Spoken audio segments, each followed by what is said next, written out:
Everyone আসসালামু আলাইকুম, সবাই কেমন আছেন? আশা করি সবাই ভালো আছেন। তো বরাবরের মধ্যে চলে এসেছি আরেক ভিডিও লইয়া। তো আজকে আপনাকে দেখাবো রাইতের ঢাকা। তো রাইতের ঢাকা কিন্তু খুব সুন্দর। আর মনে করেন যে এইরকম স্ট্রিট লাইট চলতে আছে, আর মনে করেন যে নিজ দিয়ে রিক্সা দিয়ে সাই সাই কিরা যাইতে আছে। উপরে কিন্তু জ্যোৎস্নার রাত্রির চাঁদ দেখা যাইতে আছে। আর মনে করেন যে রাত্রের যে ঢাকা যে নির্জন কি সুন্দর, এটা আপনারা যদি রাত্রেবেলাটা রিক্সা লইয়া বা একটা গাড়ি লইয়া ঘোরেন এটা বুঝতে পারবেন। দিনের ডাহা আর রাইতের ডাহার মধ্যে আকাশ পাতাল ডিফারেন্স। মনে করেন যে দিনের বেলা আপনি এক কাত আগুইতে আপনার 1 ঘন্টা সময় লাগবে, আর রাইতের বেলা আমার শো করে টানিয়ে দিবেন, এরকম একটা অবস্থা। তো যাই হোক না হোক, ভালো লাগতে আছে। তো আগে কিন্তু আপনাকে দেখাইতেছি কিন্তু মেট্রো রেলের নিচে। তো বিভিন্ন ঢাকা শহর বিভিন্ন জায়গায় ঘুরছি, তো চিন্তা করলাম কিছু কিছু জায়গার ফুটেজ আপনাকে দেখাই। তো ব্যাপারটা আপনারা বুঝতে পারছেন এটা আমরা কোন জায়গায় আছি। এটা কিন্তু আছেন বর্তমানে ঢাকা ইউনিভার্সিটির এলাকায়। তো এই জায়গাটাও মোটামুটি ভালো আছে। তো রাস্তাগুলো যদি ঢাকার রাস্তাগুলো যদি সুন্দর হইয়া যায়, তাইলে মনে করেন যে জবের ভালো লাগবে। আসি দোয়েল চত্বরের সামনে। তো দোয়েল চত্বর দিয়ে আমরা চলে যাবো মগো বাসার উদ্দেশ্যে। তো দেখাই দিয়েছি আপনাকে রাইতের ডাহা কেমন লাগতেছে কমেন্টে জানাইতে বলবেন না। পাশাপাশি ফেসবুক লিঙ্ক দেওয়া আছে ডেসক্রিপশন বক্সে, ফেসবুক পেজটা ফলো করতে বলবেন না। আর আপনাকে সাপোর্ট ভালোবাসা এটা না থাকলে কিন্তু সামনে আগুইতের মনে।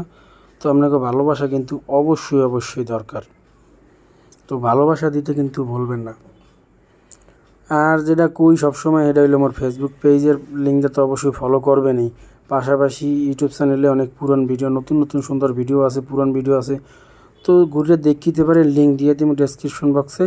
আর যাইলেও আর আপনারা মূলত আপনাকে সাপোর্ট ছাড়া কিন্তু কেউ আগুইতে পারে না। তো আমি আগুইতে মনে, তো আপনাকে সাপোর্টটা কিন্তু অবশ্যই দরকার। তো মনে করেন যে রাজ্যের ডাহা হয়েছে, তো কী হয়েছে, মনে করেন যে গাড়ি ঘোড়া হেরপরও আছে। এই জন্য মনে করেন যে রাত্রের ডাকা কয় না, সারা বিশ্ব ঘুমাইলেও রাইতের ডাহা ঘুমায় না, এরকম একটা অবস্থা। রাইতের ডাহা জাগ্যে থাকে, মানুষ ঘুমায় কিন্তু রাইতের ডাহা জাগে। তো এই জায়গায় কিছু কিছু জায়গা দেখলাম রাস্তার মাঝখানে এত সুন্দর ফুল ফুটে রয়েছে। তো এইটা কিন্তু ভালোই লাগতে আসছিল। তো ঢাকার পরিবেশটা যে পরিমাণ খারাপ, এই উপলক্ষে যে গাছে বা যে এইতে সৌন্দর্য হইবে, আর মূলত হইল দিয়া যে অক্সিজেন দেবে মগো, এইগুলা দরকার বেশি, কিন্তু ডিজাইন মগো দরকার নাই। এই যে এয়ারপোর্টে দেখছিলাম যে ডিজাইন দিয়ে তার গাছ লাগাইছে, এগুলো টাকা খরচা করা খালি, আর কিছু না। তো ঢাকা আমরা সুন্দর একটা ঢাকা চাই, জ্যাম মুক্ত তো জীবনেও পামু না, কইতেরিন আল্লাহ বাঁচাই রাখলে। তো যাই হোক না হোক, দেখাইতেছি আপনাকেও ঢাকার শহর রাইতের বেলা। আর রাইতের বেলা যেরকম সুন্দর সেরকম কিন্তু ভয়ানক। তো ভয়ানক কেমন তারা, মনে করেন যে কোনা কবজায় মনে করেন যে হায়না বইয়ে থাকে, হায়না কেমন তারা এই খপাত করে মেরে ধরবে, এরকম একটা অবস্থা। মনে করেন যে হায়না কিরে কইলাম, এই যে ছিনতাইকারী, চোর ডাহাইত, এগুলোই হায়না। তো কিন্তু মুখ দেশের মধ্যেই কিন্তু বেশি বর্তমানে। তো যাই হোক না, আর মনে করেন সন্ত্রাসমুখ বাংলাদেশে আরেকটা আছে, সেটা হলো যে দেহার মতো সন্ত্রাস, সেটা হলো পোস্টার সন্ত্রাস। এই যে দেখেন সামনে কি পরিমাণ পোস্টার লাগাইন না, ভালো ভালো নেতাকে পোস্টার লাগাইন না। আরে ভাই তোরাই আদি করো যে বাংলাদেশটারে ঢাকাটারে সুন্দর একটা সিটি বানাবি, তো এরকম পোস্টারগুলোকে লাগাস। তো ঈদ দিয়ে দূরে থাকতে হবে, কারণ বাংলাদেশের বর্তমানে সোশ্যাল মিডিয়া কিন্তু সবাই চালায়। এই যে 5 বছরের পোলাপান হইতে 70 বছরের বিদ্যা পর্যন্ত কিন্তু চালায়। তো যাই হোক না হোক, এইগুলো পোস্ট আপনারা সবাই এই ফেসবুকে দেবেন, অন্য কত কিছু আছে ইয়েতে দেবেন, কিন্তু এই পোস্টারটাকে টাঙ্গাইতে হইবে। তো যাই হোক না, কোথায় কেউ মাইন্ড করবেন না, মাইন্ড করলেও কিছু করার নাই, সাইন করে দিব মানে সমস্যা নাই। আর এদিকে দেখতে আসছে, মনে করেন যে বর্তমানে আছি কিন্তু নিউ মার্কেট এলাকায়। তো কইলাম যে বিভিন্ন জায়গায় ঘুরছি, তো একটা রিক্সা লইয়া সারা রাত ঘুরছি। তো ওইটি আপনাকে দেখাইতে আসি, কইলাম না ঢাকা ঘুমায় না, ঢাকা মানুষ ঘুমাইতে আসে কিন্তু ঢাকা ঘুমায় না। তো যাই হোক না হোক, এদিক দিয়া পুরোটা চক্কর মারলাম, যে ঢাকা বিশ্ববিদ্যালয়ের এরিয়াটা খুব ভালো লাগলো। আর মূলত সবাই সচেতন থাকবেন, বিভিন্ন জায়গায় যে জায়গা আবর্জনা ফালাইতে হয় ডাস্টবিন দেওয়া আছে, ওই জায়গায় ফালাইবেন। মনে করেন যে আমের বাপদাদার সম্পত্তি ভাইয়া রাস্তার মধ্যে আমি ময়লাটা হালাইয়েন না, কারণ এই দেশ আমনের না। কারণ যদি আপনি ময়লা হারান, আপনি হইলেন জঙ্গি, আর আপনি হইলেন যে দেশদ্রোহী। তো যাই হোক না হোক, দেশ ভালোবাসতে হইবে।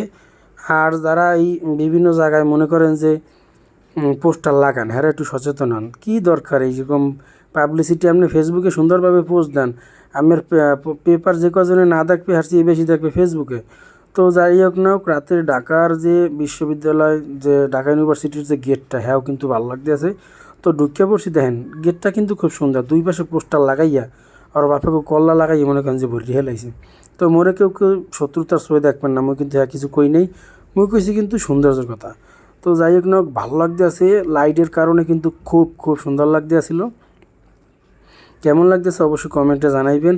আর বর্তমানে যে সিজনটা, এটা মূলত একটা সুন্দর একটা পরিবেশ তৈরি হয় রাইতের বেলা, আমার কাছে ঠান্ডা ঠান্ডা একটা পরিবেশ, এটা কিন্তু খুবই একটা ভালো বিষয়। তো মনে করেন যে আমের সঙ্গীরে লই বাইরে যাবেন, তো সাবধানে বাইরে যাবেন, কারণ কইলাম না যে হায়না বইয়ে থাকি, তো এই হায়নাগর দিকে বাঁচতে হইলে কিন্তু অবশ্যই সাবধানে থাকবেন, আর একটু সময় কেটে সুন্দরভাবে রিল্যাক্সে বাইরে যাবেন।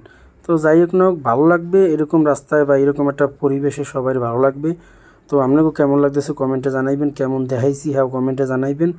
তো দেশ আমাদেরই ভালোবাসতে হইবে, কেউ বাহির দিয়ে ভালোবাসবে না, সুন্দর পরিষ্কার আমাকেই রাখতে হইবে। দেখেন আপনারা কি সুন্দর দেখতে আছেন, এরকম যদি থাকে খুব ভালোই কিন্তু লাগে। তো যাই হোক না, কেমন লাগছে আজকের ভিডিও দেখাইবে কিন্তু অন্য ভিডিওতে। ততক্ষণ পর্যন্ত কিন্তু চ্যানেলকে সাবস্ক্রাইব করবেন, পাশে থাকবেন, সাপোর্ট করবেন, কারণ আপনাকে সাপোর্ট ছাড়া কিন্তু সামনে আগুন সম্ভব না। বাম পাশে যে কি সুন্দর লাগতে আছে, এটা কিন্তু ছোটো একটা পার্ক। তো যাই হোক না, এই এরিয়া ছাড়াইয়া গেলে এবার আপনাকে একটা বাংলাদেশের বিভিন্ন কী কম নামদারি কন্ট্রাক্টর আছে বা কিছু লোক আছে যারা মনে করেন যে ঢাকা শহরের মাটির নিচে খনিজ পায়, সোনার খনি। এই সোনার খনি খোঁজার লগে কিছু লোক আছে, এখন দেখাম আপনাকে। তো লগেই থাকেন, তো চললেছি কিন্তু বর্তমানে কিন্তু ইত্তেফাক মোড়, তো এটা কিন্তু মতিঝিলের এই পাশে। তো ভালোই লাগতে আসছিলো। তো সেন্ট মার্টিন পরিবহনে দেখে মনটা খুশি হয়ে গেছিলো, কারণ পরপর 2-3টা গাড়ি আসছিলো, তো ভালোই লাগতে আসছিলো।